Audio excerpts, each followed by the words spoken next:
नमस्कार। आज के इस वीडियो व्याख्यान में हम प्राचीन भारतीय इतिहास के स्रोतों के बारे में अध्ययन करेंगे।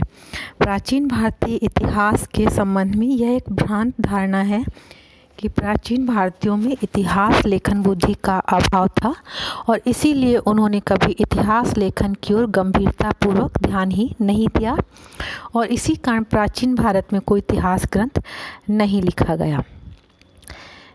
यूनानी राजदूत मैगस्थनीज ने लिखा है कि भारतीयों में लेखन कला बुद्धि का अभाव था। इसी तरह अल्बेरूनी भी लिखता है कि हिंदू घटनाओं के ऐतिहासिक क्रम की ओर ध्यान नहीं देते और कालक्रम के अनुसार उनके विवेचन के प्रति घोर उदासीन है। लेकिन हम इनके मतों को इनके एज इट इज़ स्वीकार नहीं कर सकते, क्योंकि प्राचीन भारतीयों की इतिहास की परिभाषा इतिहास की आधुनिक परिभाषा से काफ़ी भिन्न थी। भारतीयों ने इतिहास को विद्या ज्ञान के एक विशिष्ट अंग के रूप में स्वीकार किया था और इतिहास को पंचम वेद के रूप में मान्यता प्रदान की थी। उनके इतिहास में पुराण, इतिवृत्त, आख्यायिका, धर्मशास्त्र, अर्थशास्त्र और नीति शास्त्र सभी कुछ होता था। प्राचीन भारतीय किसी ऐसे इतिहास ग्रंथ की रचना नहीं कर पाए जिसे इतिहास की आधुनिक परिभाषा के आधार पर शुद्ध इतिहास ग्रंथ कहा जा सके, परंतु इसका अर्थ यह कदापि नहीं है कि उनमें इतिहास बुद्धि का अभाव था। भारत के प्राचीन ग्रंथों में बहुमूल्य ऐतिहासिक सामग्री भरी पड़ी है। प्राचीन भारतीय इतिहास की जानकारी के समस्त साधनों को हम मुख्यतः 4 भागों में बांट सकते हैं: भारतीय धर्मग्रंथ, ऐतिहासिक धर्मग्रंथ, पुरातत्व संबंधी सामग्री और विदेशियों द्वारा प्रस्तुत साक्ष्य। आज हम इसमें पहले भाग का अध्ययन करेंगे, भारतीय धर्मग्रंथ।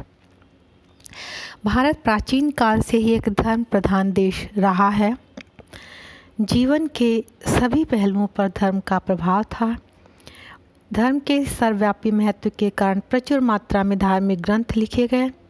इन्हीं धार्मिक ग्रंथों में धार्मिक इतिहास के साथ साथ राजनीतिक, सामाजिक, आर्थिक एवं सांस्कृतिक पहलुओं की भी झलक मिलती है। प्राचीन काल में भारत में ब्राह्मण, बौद्ध एवं जैन इन 3 धर्मों की प्रधानता थी। इन तीनों में से हम सबसे पहले ब्राह्मण धर्म ग्रंथों का अध्ययन करेंगे। ब्राह्मण धर्म ग्रंथों में सबसे पहला स्थान आता है वेदों का। इनकी संख्या 4 है: ऋग्वेद, सामवेद, यजुर्वेद एवं अथर्ववेद। ऋग्वेद इनमें सबसे प्राचीन है। इसमें हमें आर्यों के भारत आगमन से पूर्व की और भारत में आने के बाद की जानकारी मिलती है। सामवेद उस वेद का नाम है जिसके मंत्र यज्ञों में देवताओं की स्तुति के समय मधुर स्वर में गाए जाते थे। यजुर्वेद यज्ञ प्रधान वेद है। इसमें आर्यों की यज्ञ विधियों की जानकारी मिलती है। चारों वेदों में अथर्ववेद सबसे बाद का है। इससे ब्रह्म ज्ञान, धर्म, समाज निष्ठा, औषधि प्रयोग, रोग निवारण, तंत्र मंत्र, टोना टोटका, मारण, मोहन, उच्चाटन आदि अनेक विषयों की जानकारी मिलती है। इससे हमें आर्य अनार्य जातियों के समन्वय तथा समायोजन की जानकारी मिलती है। वैदिक संहिताओं में वे मंत्र और सूक्त संग्रहित हैं जिनका निर्माण प्राचीन आर्य ऋषियों ने किया था। इनका प्रयोजन किसी देवता विशेष की स्तुति है, पर प्रसंगवश कहीं कहीं इनमें अपने समय की राजनीतिक घटनाओं का उल्लेख हो गया है। उदाहरण के लिए इंद्र की स्तुति करते हुए दस्यु या दास जाति के दुर्गों एवं नगरों का वर्णन और उनके परास्त होने की बात कही गई है। समय के साथ साथ आर्यों में यज्ञ एवं कर्मकांडों में वृद्धि होती गई। इनका विधान भी जटिल होता गया। इन्हें सहज और सरल बनाने के लिए ब्राह्मण ग्रंथों की रचना हुई। यज्ञ के विषयों का प्रतिपादन करने के लिए ही ये ब्राह्मण कहलाए। ये ब्राह्मण वेदों पर आधारित हैं। प्रत्येक वेद के पृथक पृथक ब्राह्मण ग्रंथ हैं। ऋग्वेद का ऐत्रेय और कौशितकीय, यजुर्वेद का शतपथ ब्राह्मण, सामवेद का पंचविश ब्राह्मण और अथर्ववेद का गोपथ ब्राह्मण। इन ब्राह्मण ग्रंथों में अनेक उपाख्यानों का उल्लेख है जिनसे हमें तत्कालीन सामाजिक दशा का ज्ञान होता है। आरण्यक ब्राह्मण ग्रंथों के पश्चात आरण्यक ग्रंथों का स्थान है। ये ग्रंथ वनों की एकांतता में पढ़े जाते थे। इनमें चिंतनशील ज्ञान पक्ष पर जोर दिया गया है। वस्तुतः ज्ञान मार्गी विचारधारा का बीजारोपण इन्हीं ग्रंथों में दृष्टिगोचर होता है। इनकी संख्या 7 है। आरण्यकों के पश्चात उपनिषदों का स्थान आता है। इन ग्रंथों में ब्रह्म ज्ञान अथवा आत्मज्ञान की विशद चर्चा है। यज्ञों के स्थान पर ज्ञान मार्ग का और बहुदेववाद के स्थान पर एक परम सत्ता का इसमें प्रतिपादन किया गया है। उपनिषद ग्रंथ किसी एक लेखक अथवा किसी एक काल की रचनाएं नहीं हैं, अपितु भिन्न भिन्न समय में अनेक विद्वानों एवं विचारकों के बौद्धिक योगदान का परिणाम है। प्रमुख उपनिषद हैं ईशावास्य, केन, कठ, प्रश्न, मुंडक, मांडुक्य, ऐत्रेय, तैत्तिरीय, श्वेताश्वतर, छांदोग्य, बृहदारण्यक और कौशिकी। इस शुद्ध धार्मिक साहित्य में भी तत्कालीन समाज प्रतिबिंबित है। आर्यों के धार्मिक जीवन के साथ साथ इनमें राजनीतिक संगठन, सामाजिक रचना एवं आर्थिक जीवन की झांकी भी हमें दिखलाई पड़ती है।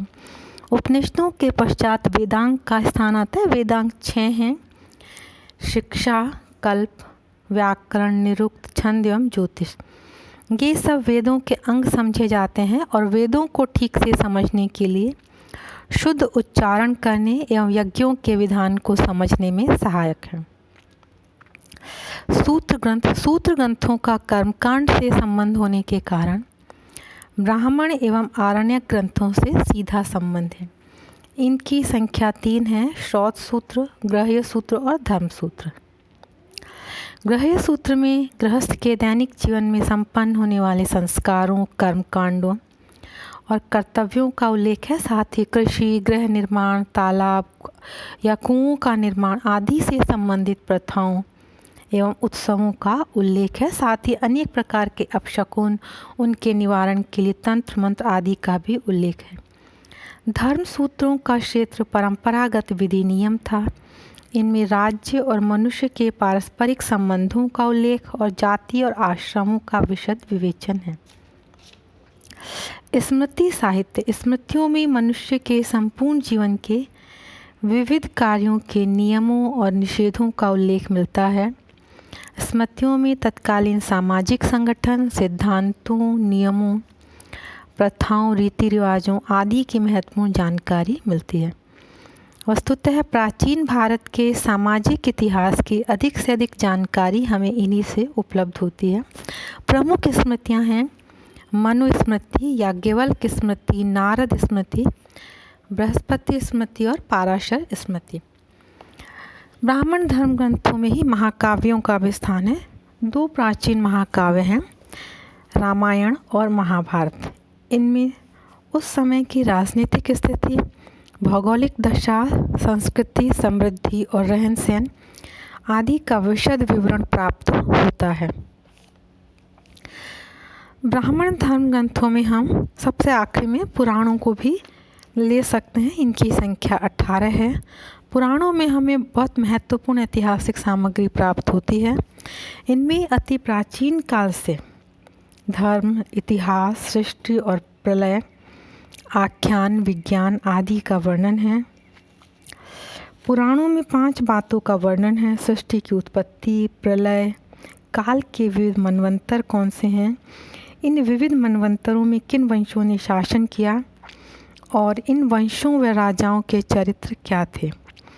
विष्णु, शिव, भागवत, मार्कंडेय, अग्नि एवं भविष्य पुराणों का विशेष ऐतिहासिक महत्व है।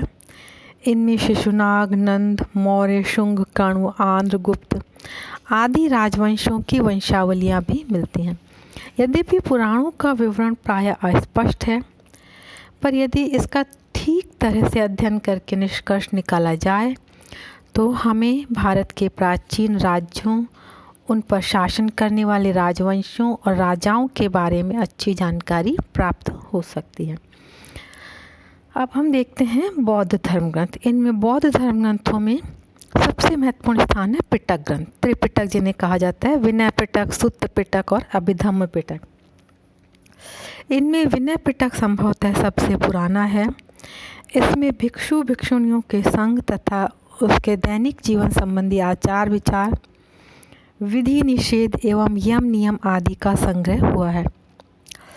सूत्र पिटक में बौद्ध धर्म के उपदेश, सिद्धांत, आख्यान, उदाहरण और कथानकों का संग्रह है। अभिधम्म पिटक में बौद्ध धर्म के सिद्धांतों और दर्शन की उच्च स्तर पर विवेचना की गई है। यद्यपि ये तीनों ही त्रिपिटक धर्मपरक हैं, पर इनसे बुद्ध के समकालीन भारत की बहुत सी उपयोगी बातें ज्ञात होती हैं। इसके अतिरिक्त त्रिपिटकों पर जो भाष्य और टीकाएं लिखी गई हैं, उनमें अनेक प्राचीन आख्यानों और इतिवृत्तों का भी समावेश है।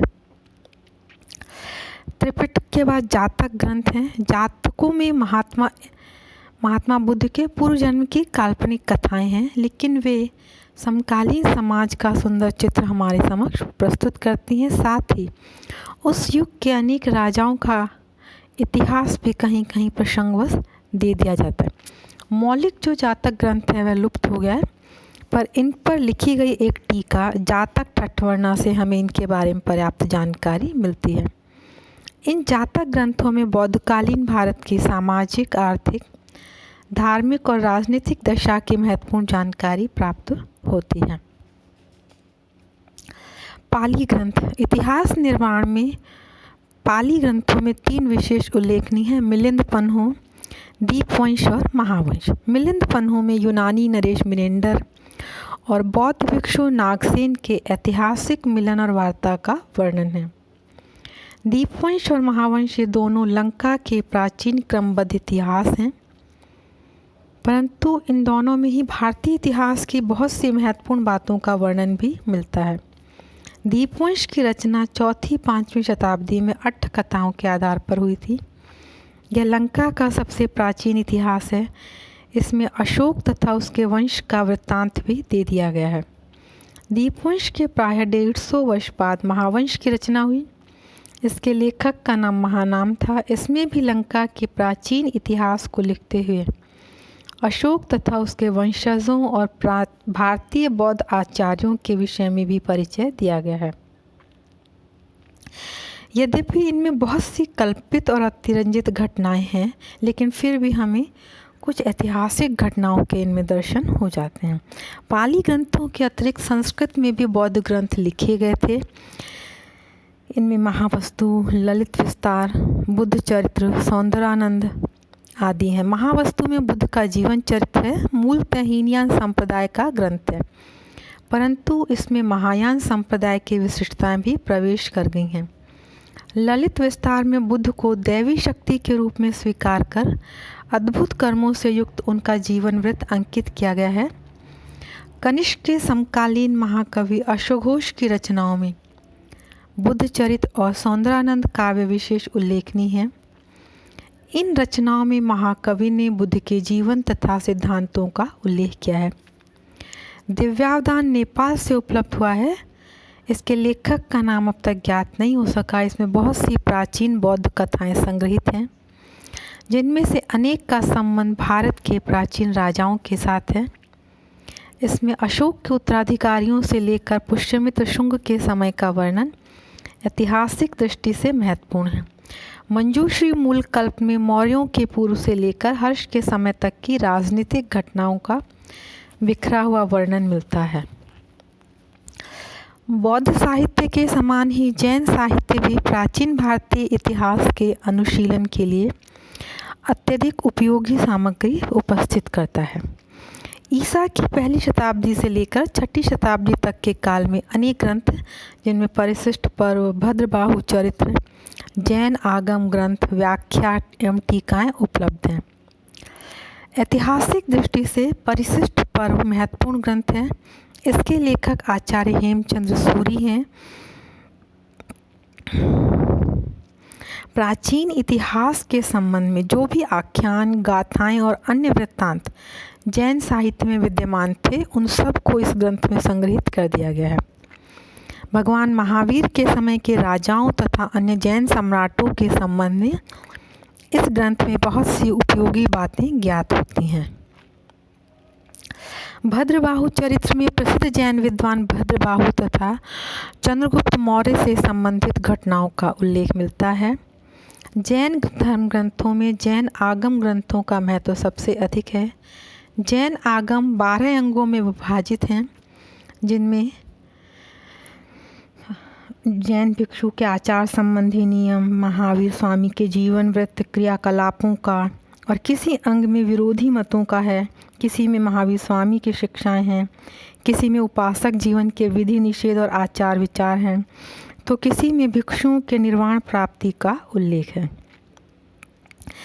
जैन धर्म ग्रंथों पर संस्कृत भाषा में जो टीकाएं और व्याख्या ग्रंथ लिखे गए हैं, उन पर हमें तत्कालीन जीवन की बहुत सी जानकारियाँ मिलती हैं। इन ग्रंथों का अनुशीलन प्राचीन भारतीय इतिहास के लिए बहुत उपयोगी है, विशेषकर 16 महाजनपदों के समय का।